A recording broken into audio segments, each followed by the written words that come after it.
శాపానికి భయపడలా, శాపానికి బాధపడలా. తెలుసా మీకు దావీదు? శాపానికి భయపడలా, శాపానికి బాధపడలా. నాతాను ఎప్పుడైతే వచ్చి ఈ విషయం చెప్పాడో కనువిప్పు కలిగి ఎందుకు ఏడ్చాడో తెలుసా? తన పాప రూపం ఎంత వికృతమైందో దావీదుకు అర్థం కాల.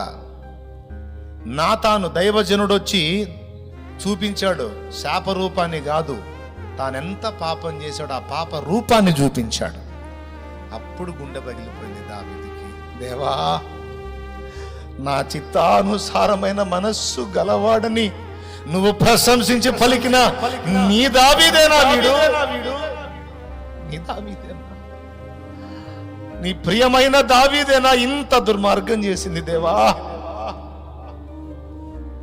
నీ హృదయానుసారేనా ఈ పాతకం చేసింది? దేవా, అయ్యో అయ్యో అయ్యో అని తన పాపం యొక్క వికృత ఆకృతి తన ముందు జడలు విప్పుకొని నిలిస్తే భయపడి కుమిలిపోయి. అది అక్కడ జరిగిన విషయం. నీ దావీదేనా ప్రభు? నేను ఇతన్ని చూసేనా నువ్వు అన్నావు ఆ మాట? అయ్యో దేవా, ఎంత తప్పు చేశానయ్యా, ఏమైంది నాకు, ఎందుకు అలా అయిపోయాను?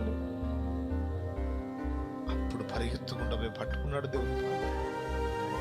నన్ను టచ్ చేయకూడదయ్యా, నన్ను తాకటానికి పనికిరా, హిస్సోపుతో నన్ను గడుగు, దూరంగా ఉండయ్యా, నాకు దూరంగా ఉండి నన్ను తాకొద్దు, నీచుణ్ణి, అర్హుణ్ణి కాదు,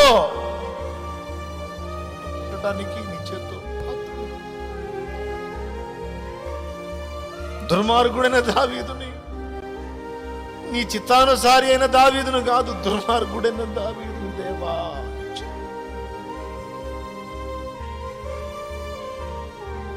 ప్రైజ్ ది లార్డ్, హల్లెలూయా.